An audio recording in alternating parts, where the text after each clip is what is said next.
Assalamualaikum warahmatullahi wabarakatuh. Salam sejahtera bagi kita semua. Sebelum memulai pembelajaran, kita berdoa menurut kepercayaan masing-masing.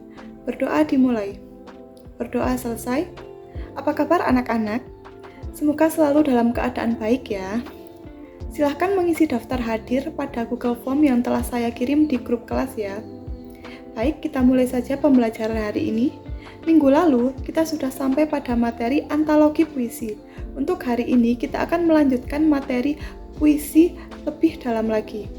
Nanti, kita akan mengenal beberapa penyair terkenal. Kita juga akan mengetahui ciri-ciri, unsur, dan jenis puisi. Kita juga akan belajar bagaimana jika puisi itu diubah menjadi musikalisasi puisi. Dan yang terakhir, kita akan belajar meresensi buku antologi puisi secara berkelompok. Nah, di kelas ini ada yang suka buat puisi nggak nih? Atau merasa bahwa dirinya itu puitis?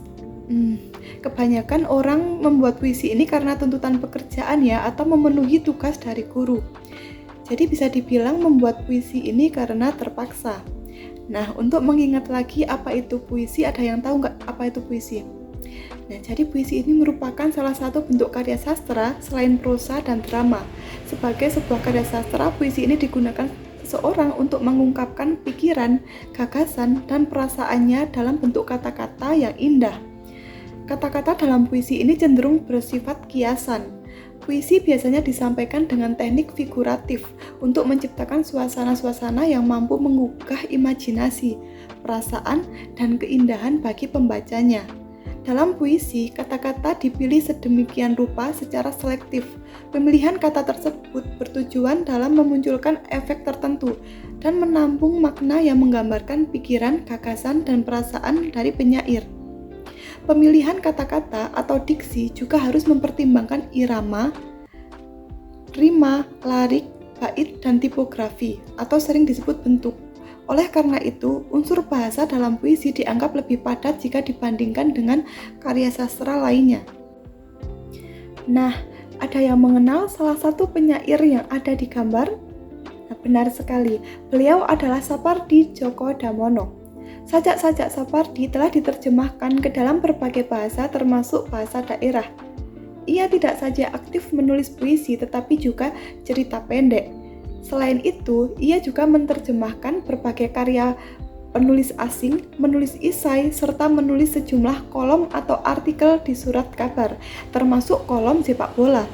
Beberapa puisinya sangat populer dan banyak orang yang mengenalinya, seperti Hujan Bulan Juni, Perahu Kertas, Sepasang Sepatu Tua, dan lain sebagainya. Tokoh yang kedua ada Amir Hamzah. Ia mulai menulis puisi saat masih remaja. Meskipun karya-karyanya tidak bertanggal, yang paling awal diperkirakan telah ditulis ketika ia pertama kali melakukan perjalanan ke Jawa, menggambarkan pengaruh dari budaya Melayu aslinya, Islam, Kristenan, sastra Timur. Amir menulis 50 puisi, 18 sebuah puisi prosa, dan berbagai karya lainnya, termasuk beberapa terjemahan. Pada tahun 1932, ia turut mendirikan majalah sastra Pujangga Baru. Karya yang terkenal diantaranya Padamu Jua, Buah Rindu, Janji Suci. Selanjutnya ada Hairil Anwar, dijuluki sebagai si binatang jalang dari karyanya yang berjudul Aku. Terdapat juga karya lain seperti Aku Ini Binatang Jalang dan Deru Campur Debu. Beliau adalah penyair terkemuka Indonesia. Ia diperkirakan telah menulis 96 karya termasuk 70 puisi bersama Asrul Sani dan Rifai Apin. Ia dinobatkan oleh Habib Jazin sebagai pelopor angkatan 45 sekaligus puisi modern Indonesia. Materi selanjutnya terdapat ciri-ciri puisi lama. Yang pertama, anonim atau tidak diketahui siapa nama penulis puisi tersebut. Yang kedua, terikat pada jumlah baris, rima, irama, diksi, intonasi, dan sebagainya. Yang ketiga, memiliki gaya bahasa yang statis atau tetap dan klise. Yang keempat, merupakan sastra lisan karena disampaikan dan diajarkan dari mulut ke mulut. Sedangkan ciri-ciri puisi baru, di antaranya yang pertama, nama pengarang atau penulis tidak diketahui. Yang kedua, tidak terikat oleh baris, rima, dan irama. Dan yang ketiga, mempunyai gaya bahasa yang dinamis atau berubah-ubah. Dan yang keempat, puisi cenderung bersifat simetris atau memiliki bentuk rapi. Yang kelima, lebih menggunakan sajak syair atau pola pantun. Dan yang keenam, puisi biasanya terbentuk 4 seuntai. Yang ketujuh, terdiri dari kesatuan sintaksis atau gatra. Yang kedelapan, setiap gatra terdiri dari 4 atau 5 suku kata. Dan yang terakhir, isi puisi baru umumnya berisi tentang kehidupan. Selanjutnya, terdapat unsur-unsur puisi. Yang pertama, diksi. Diksi adalah pilihan kata yang pas dan selaras dalam puisi. Pilihan kata yang pas akan menghidupkan situasi, perasaan, serta keindahan dari puisi tersebut. Yang kedua, majas. Majas adalah satu gaya bahasa yang terbentuk kiasan. Pengarang puisi biasanya memakai bahasa kiasan agar puisi yang ditulis terlihat indah serta menarik. Bahasa kiasan mempunyai tujuan untuk mengemukakan secara otomatis tentang arti yang disebut oleh pengarang puisi. Selanjutnya, rima atau unsur bunyi biasa disebut sebagai sajak. Jadi rima ini merupakan satu pengulangan bunyi yang berselang, baik di dalam larik, sajak, atau pada akhir larik di sajak. Pengulangan bunyi ini ditujukan untuk menambah nilai merdu dari puisi yang ditulis. Yang terakhir, citraan atau imajinasi. Citraan dipakai untuk memancing imajinasi dari pembaca. Pengarang puisi akan memakai kata yang biasa dipakai untuk mengungkapkan pengalaman imajinasinya. Kata-kata yang dipakai itu memberikan kesan pada panca indera untuk pembaca. Jenis-jenis citraan dalam puisi antara lain citraan pandang, citraan dengar, citraan rasa, serta citraan pengecap. Nah, anak-anak, materi selanjutnya ada jenis puisi. Ada 3 jenis puisi. Yang pertama, puisi lama. Puisi lama merupakan puisi yang dihasilkan sebelum abad ke-20, sehingga puisi ini cenderung memiliki aturan dan bermakna yang sering digunakan saat upacara adat. Puisi ini terbagi menjadi beberapa jenis seperti pantun, talibun, syair, dan gurindam. Yang kedua, puisi baru. Puisi baru merupakan sebuah karya sastra berisi ungkapan perasaan serta pikiran dengan mengungkapkan bahasa yang memperhatikan irama, mantra, penyusunan, lirik hingga bermakna dalam puisi tersebut. Yang ketiga, puisi kontemporer. Puisi kontemporer adalah puisi yang selalu berusaha menyesuaikan perkembangan zaman atau keluar dari ikatan konvensional. Umumnya jenis puisi ini tidak lagi mementingkan irama serta gaya bahasa seperti dalam puisi lama dan puisi baru. Saya di sini akan menampilkan puisi dari Sapardi Djoko Damono yang berjudul Hujan Bulan Juni. Nah, apa ada yang tahu apa itu musikalisasi puisi? Berhubungan dengan apa musikalisasi puisi tersebut? Baik, benar, tidak jauh dari musik ya.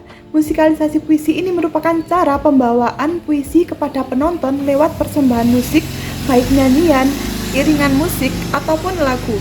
Sedangkan hubungan antara musik dan puisi cenderung erat, dapat digunakan untuk mengeksplorasi tema emosi, narasi, dan ekspresi yang serupa. Dengan menggabungkan keduanya, seniman dapat menciptakan pengalaman yang kaya dan mendalam yang melibatkan penonton pada tingkat intelektual dan emosi. Saya akan memperlihatkan contoh dari musikalisasi puisi. Hujan Bulan Juni. Selamat menyaksikan.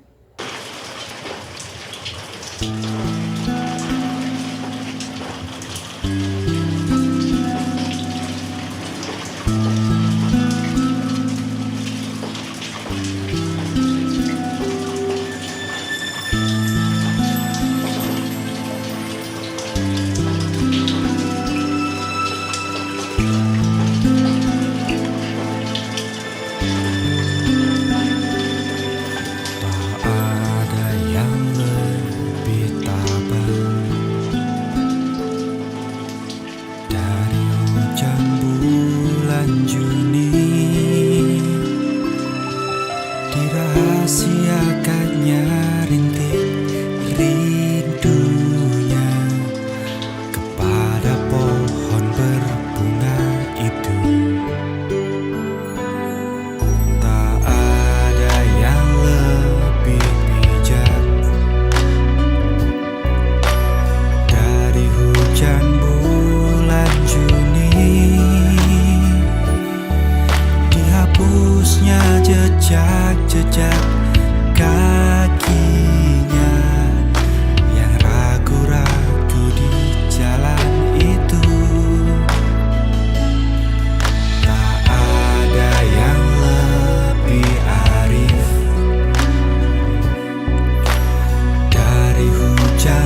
Nah, setelah menyimak video, silahkan kalian mengerjakan tugas individu.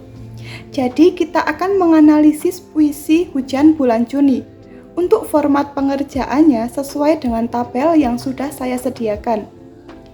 Untuk analisis diksi, silahkan cari kata dalam puisi tersebut dan tentukan makna penafsirannya.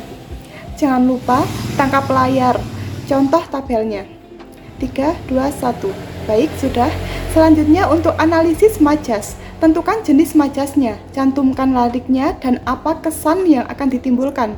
Selanjutnya analisis rima. Apakah bentuk rima tersebut yang terdapat dalam puisi? Dan jangan lupa deskripsikan. Yang terakhir, analisis tipografi atau aspek penampilan. Contohnya nih, pertama, pengaturan bait dan baris, kemudian dideskripsikan pengaruhnya. Contoh lain, bentuk dan tampilan puisi ini bagaimana? Sudah mengerti ya anak-anak? Selanjutnya ada tugas kelompok, silahkan berkelompok berisi 4 orang. Nanti kita akan menulis tanggapan terhadap antologi puisi secara logis dan kritis dalam bentuk resensi buku. Perhatikan kalimat perintahnya. Tentukan antologi puisi yang akan kalian tulis resensinya. Bacalah secara seksama. Pahami dan kaji secara mendalam isi buku antologi puisi tersebut. Tulis berbagai informasi sebagai bahan resensi. Dan jangan lupa ya, nanti kalian kumpulkan minggu depan. Bentuknya soft file saja. Jika masih ada yang kurang jelas mengenai materi maupun tugas individu dan kelompok, bisa ditanyakan di grup kelas. Sekian materi untuk hari ini. Tetap semangat dan jangan menyerah. Jangan lupa jaga kesehatan. Maaf jika ada kesalahan dalam bertutur. Ibu pamit undur diri. Wabillahi taufiq wal hidayah. Wassalamualaikum warahmatullahi wabarakatuh. Sampai jumpa di materi selanjutnya.